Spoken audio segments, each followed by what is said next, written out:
Good morning. It's Monday, December 7th, 2020.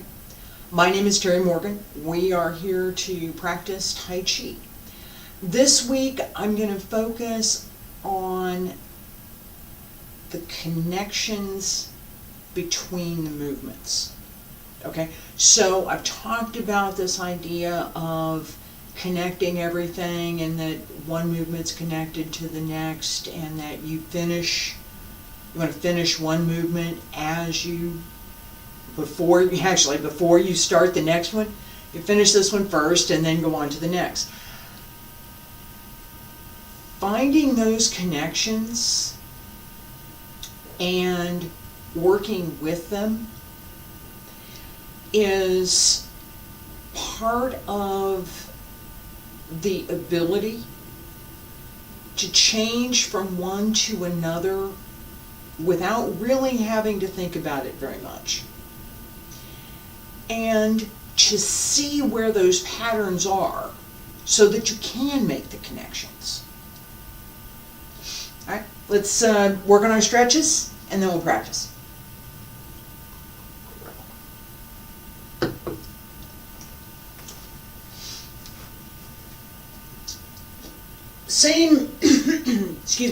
The same principle applies here as with this idea of connections in the form, that all of our movements should be connected one to the next, that each should be complete before you start the next, and that end and beginning, just like in the yin and yang symbol where yang is really big and yin is really small, or the other way where yang is really small and yin is really big, that point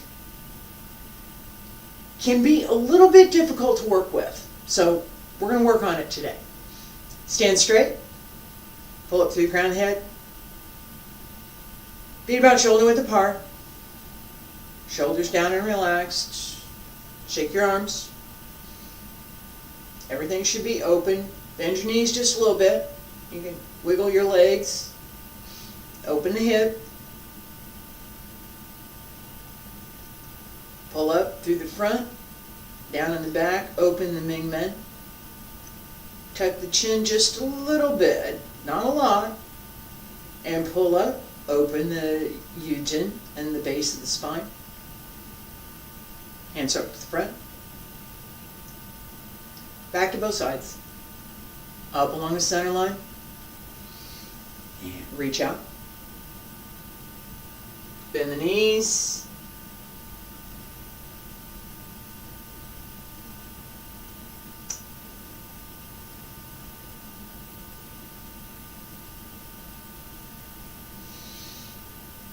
Relax the breath. Use the breath with the body. That coordination.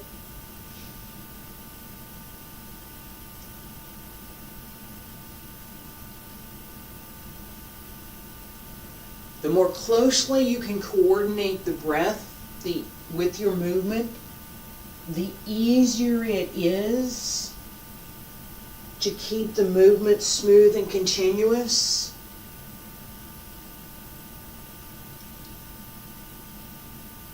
And to keep each movement connected with the next.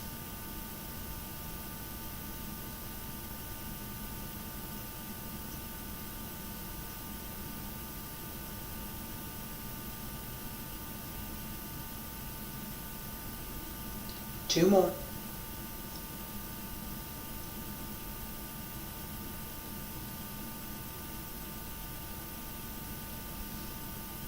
Ultimately, what you want is that the movement feels so easy, that it's so well coordinated, that it's simply a matter of breathing.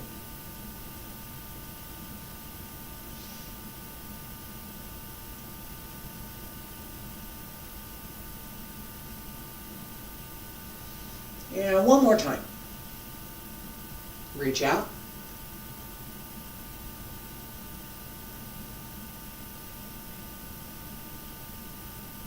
And roll up.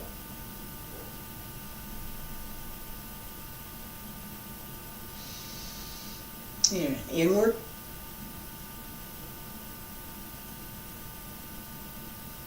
Relax. Pull up through the waist. Bend the knees. Reach out.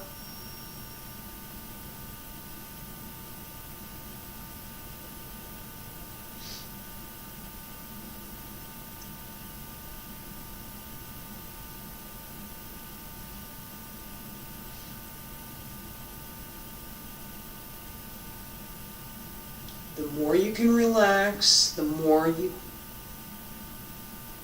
you can allow your breath to drive the movement, the easier it is to engage the whole body through the movement.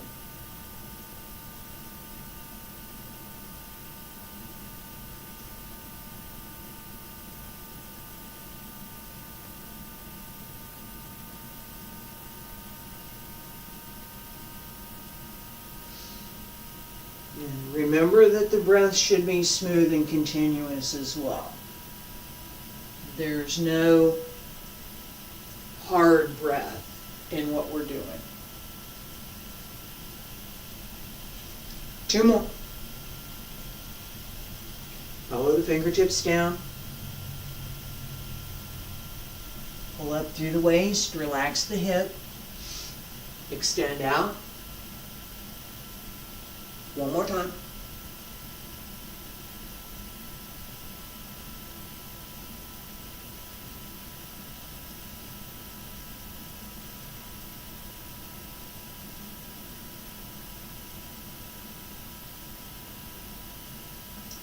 And fingertips drop down, wrists, hands return to your sides, stand straight. I'm going to turn around, left side, right side. And circle to the front. Up along the center line. Turn to the left. Reach out. Bend the knees. Open the hips. Use the breath to raise the body.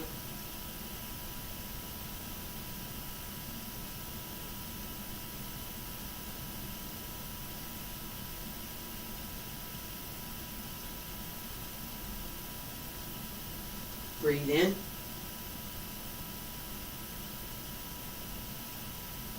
Breathe out. Breathe in. Breathe out. Breathe in. Breathe out. Breathe in.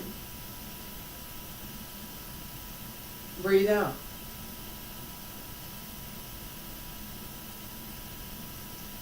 Breathe in. Come center. Other side. Relax. Open the hip, bend the knees.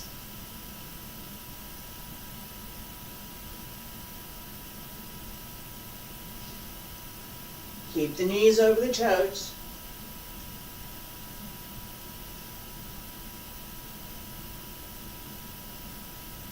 One more time.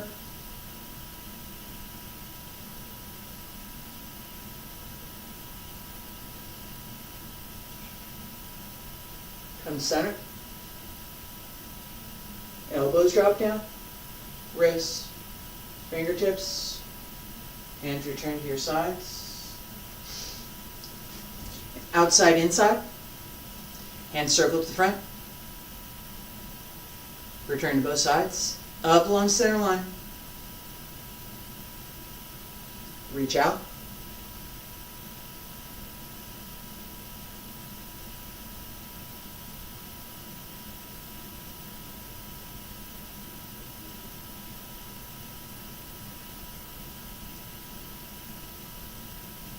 Yeah. Elbows drop down. Wrist, follow the fingertips down. Smooth and continuous.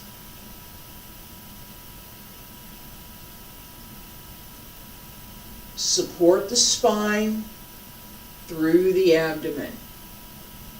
So pull in and pull up.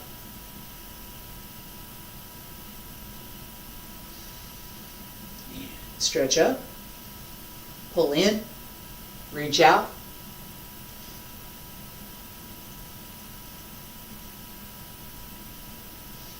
Roll up.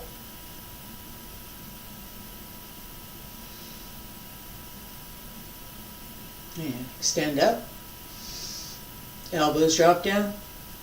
Wrists, fingertips. All your fingertips down.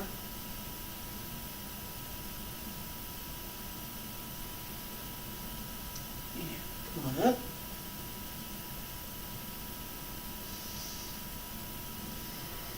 Come center. And one more time.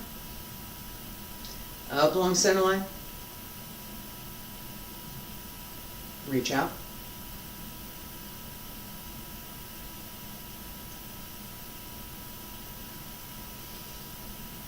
Roll up.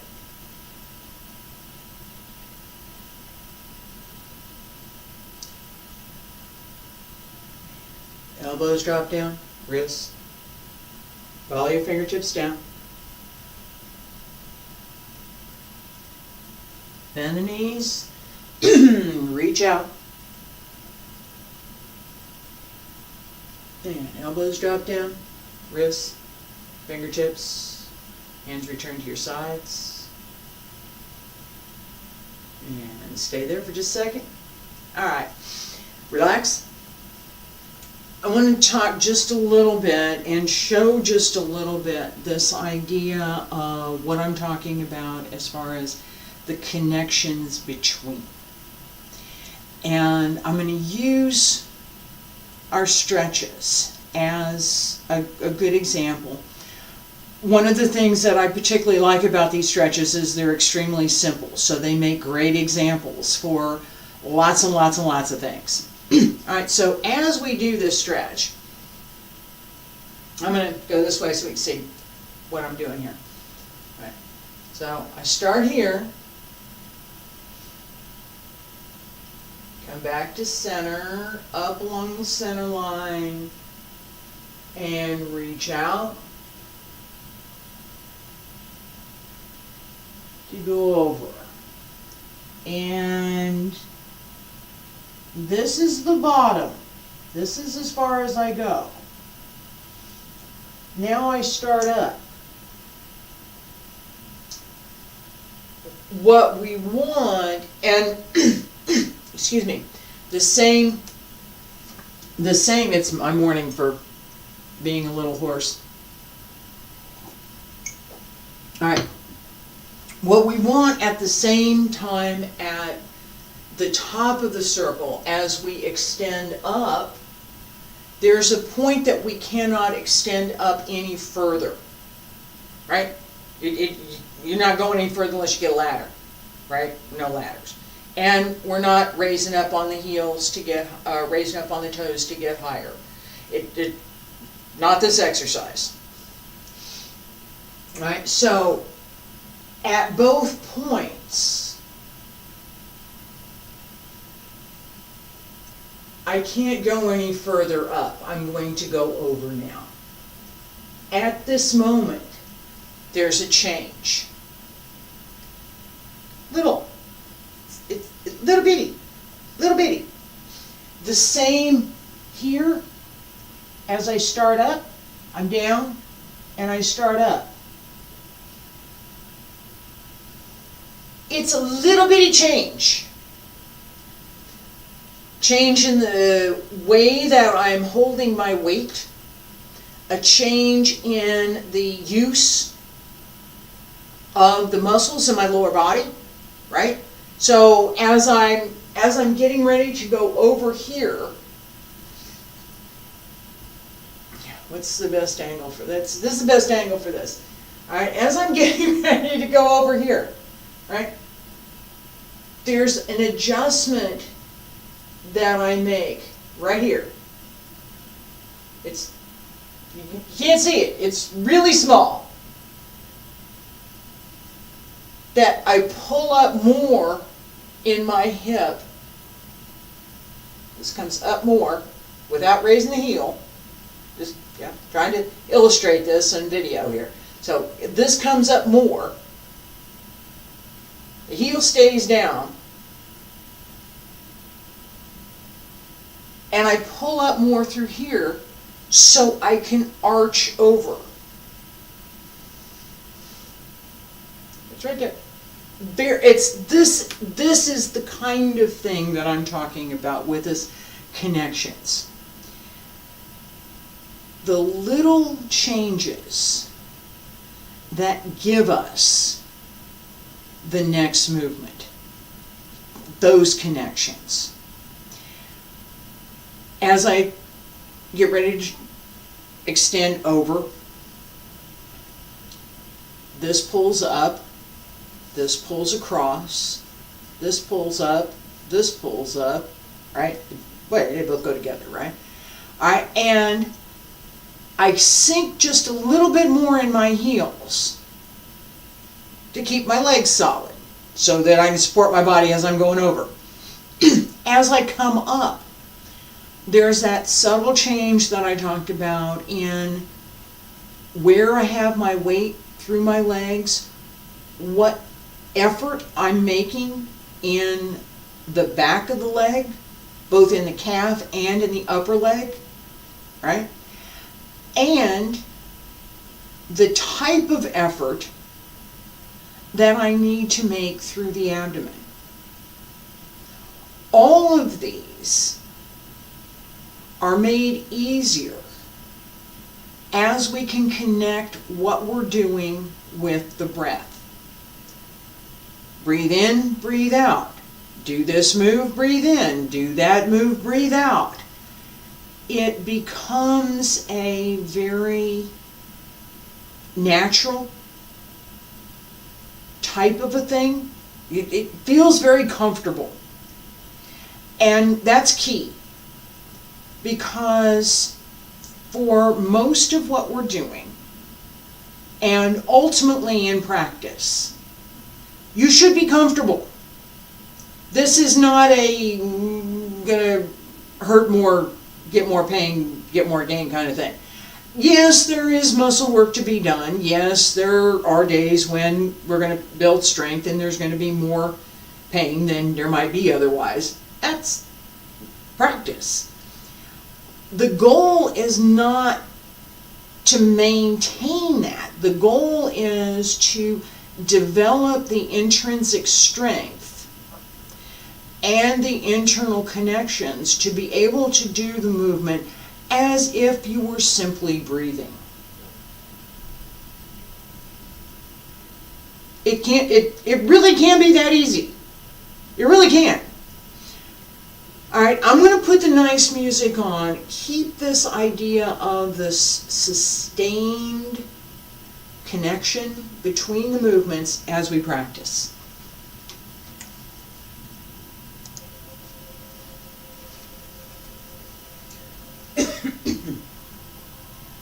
Feet together, stand straight, pull up through the crown of the head, pull the chin in slightly, open the back of the neck, drop the hip, open the lower back, relax the shoulders, open the mid-back, breathe in, breathe out, relax, and salute. Breathe in. Breathe out. Breathe in. Open. And arms up. Keep the idea of connections. And look for the small, as we go through the form, look for the small places where those changes happen.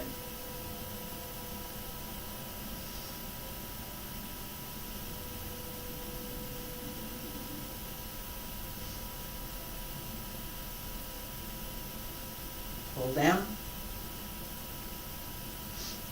press, change, push,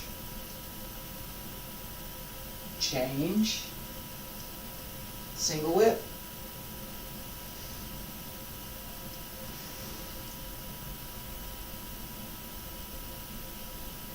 change, raise your hands, change, white crane spreads its wings, and there it is, change, fresh knee,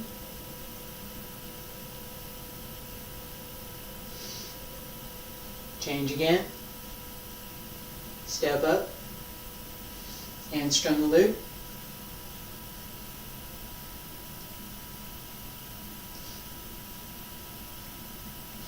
and change, shift back, deflect downward, parry,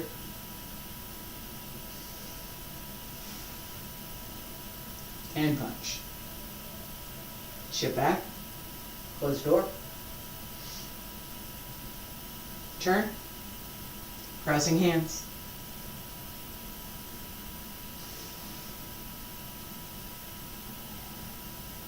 change, diagonal brush knee, change, grasp the bird's tail, pull down, and change, press, shift back, push, turn, palms press out, and change. Fist under the elbow. Change. Push back the monkey. Change. Hold the ball. Diagonal flying. Change. Raise your hands. Change. White crane spreads its wings. Fresh knee. Change. Needle at C bottom. Step up, bend through the back. Turn, hold the fist, and chop. 1, 2, 3. Deflect downward. Parry. Change. Step through. Punch. And change. Ward off. Step through. Ward off. Change.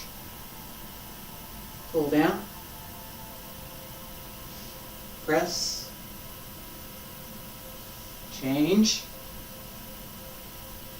and push. Turn, change, single whip,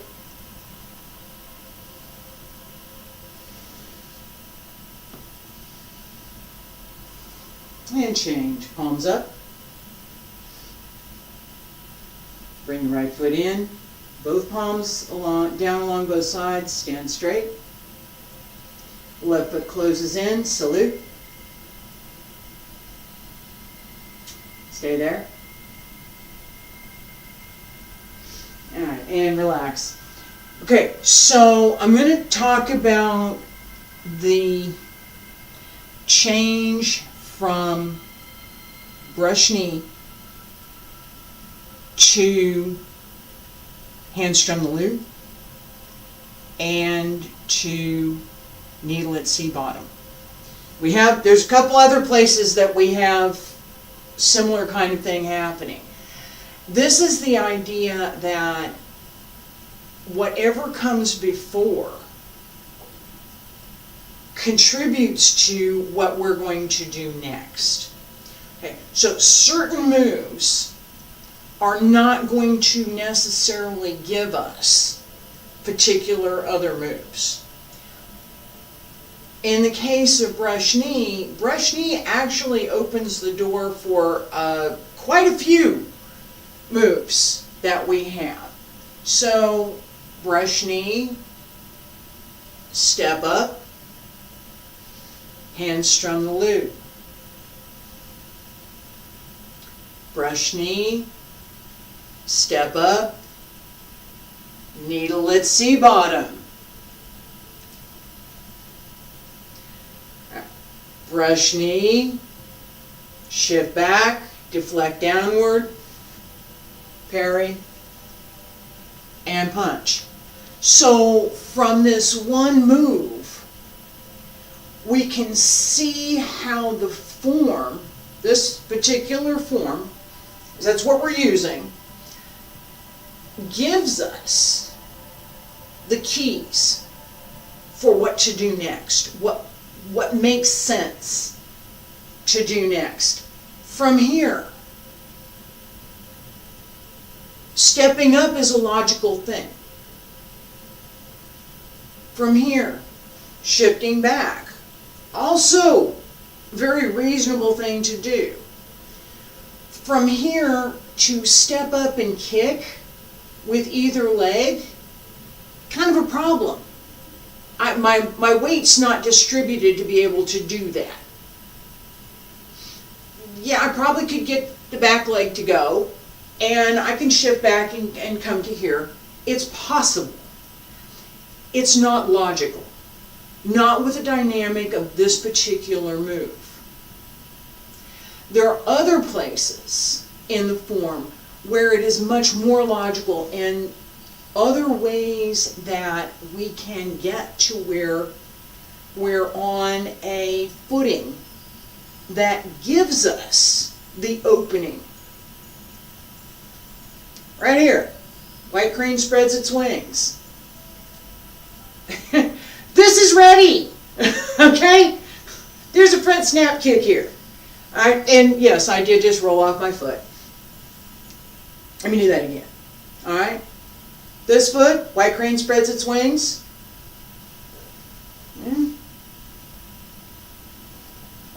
Where are we? Raise your hands. Turn. Turn. White crane spreads its wings. This foot is barely there. There's 10% maybe, right? So I'm not leaning forward on my foot. My weight should be on my back foot so that if I want to, it's there, and that is part of the application for this move. So, point being, from here, brush knee, the next connection to the next move should be logical. It should conform to the dynamic of the movement. It shouldn't be contrived. And in traditional practice, it's not. Everything connects to everything else in a reasonable manner so that the physics and the dynamics of the movements retain their dynamic. All right, so yeah, I talk and hold stances at the same time, so it's a good thing, it's practice. All right, so we have brush knee, and I'm going to step up and strum the lute. Brush knee, step up, needle at C bottom. All right, brush knee, shift back, turn, deflect downward, parry, and punch. All of these have a carry forward dynamic to them, right? From here, I'm going forward, I'm still going forward, all right? With a larger room, a bit larger stepping is absolutely there.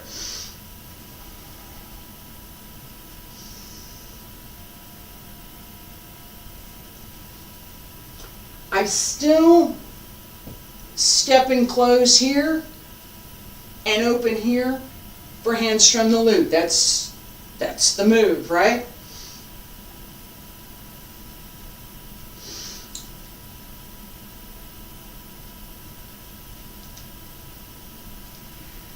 Similar step up, similar dynamic for needle at C bottom. Add this, I'm going this way, I'm going forward, right? I'm not shifting back, going forward. Forward. Forward.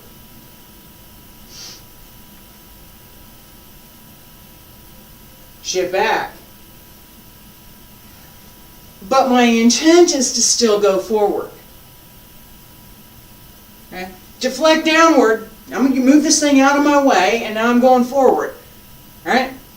So we want to connect this dynamic of movement with the movement that we're doing, with the breath, so that it's a unified whole. Everything's all connected. And ultimately what happens is the form becomes extremely easy to do, right? Even working with a little bit more physical effort, it's easier to do because we're connected and because we're paying attention to where those connections are and how we get to that next movement. Right? If I circle here, how do I get to the next movement? It's a circle.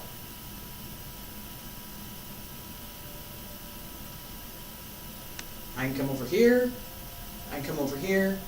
I can't go here if I'm going to stay on a circle, right? No. Circle, I can come here, circle, I can, right? Paying attention to those connections, how we get there, following that circle, gives us the dynamic that I'm talking about. It gives us that connection that I'm talking about. Let's do the first part of the form. Pay attention to the circle. Pay attention to the connection that the circle that you're doing makes to the next circle that you're going to do. See it in advance. Just picture it in your mind. See it in advance. First part only. Feet together. Stand straight. Pull up through the crown of the head. Salute. Breathe.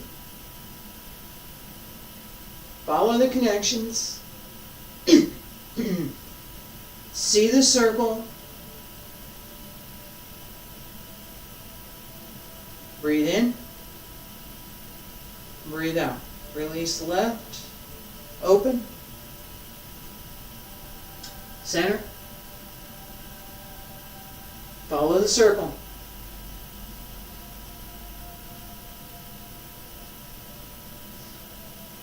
Where does one connect to the next?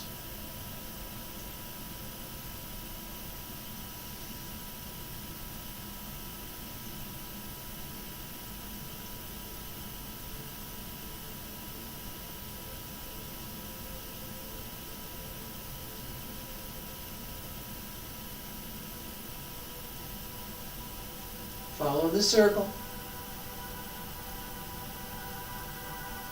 Smooth and continuous.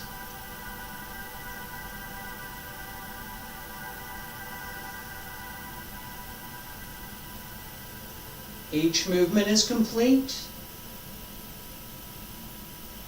before it becomes the next.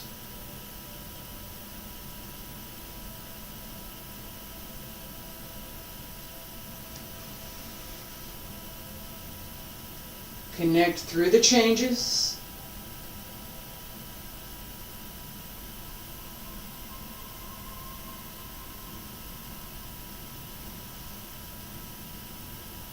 Follow the circle.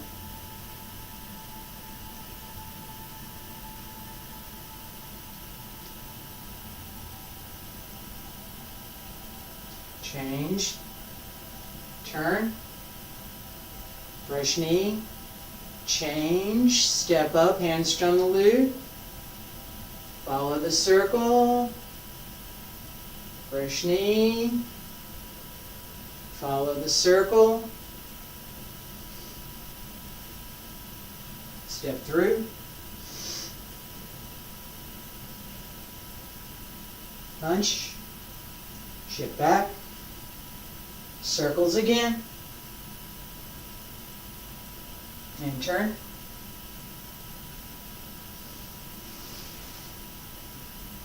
Crossing hands. Open.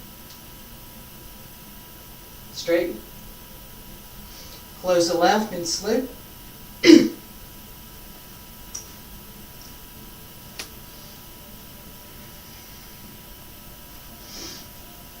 Deflect downward, parry and punch.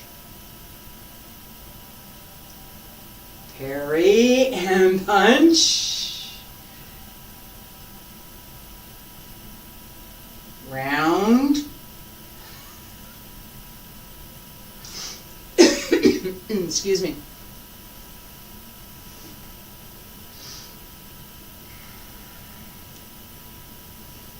Circle.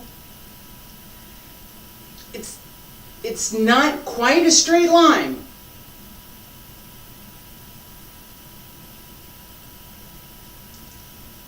Deflect downward.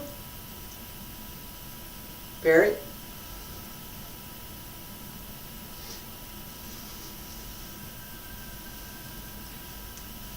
Punch. I need a better camera. You get the idea. Circle. Circle. Here's a circle. Here's another one. Right? So, following all those circles is part of our practice. It's not something that, yeah, oh, all of a sudden I know this and I can do it.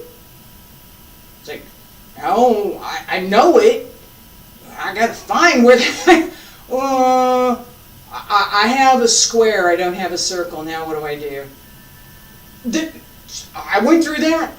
Everybody does. I still pay attention to that every time I practice. It should be round, should be smooth, should be continuous, right? That's how Tai Chi. Right? Other things do other things. With Tai Chi, round, smooth, and continuous is very good. I will be back tomorrow with some more Tai Chi. I'm going to continue with this idea of the connections and working on the connections between the movements, those small places where one connects to the next. How do we get there? And how do we find where those connection points are? Hope this is helpful and informative. It works for any kind of Tai Chi practice. I appreciate you being here, and like I said, I'll be back tomorrow with more Tai Chi.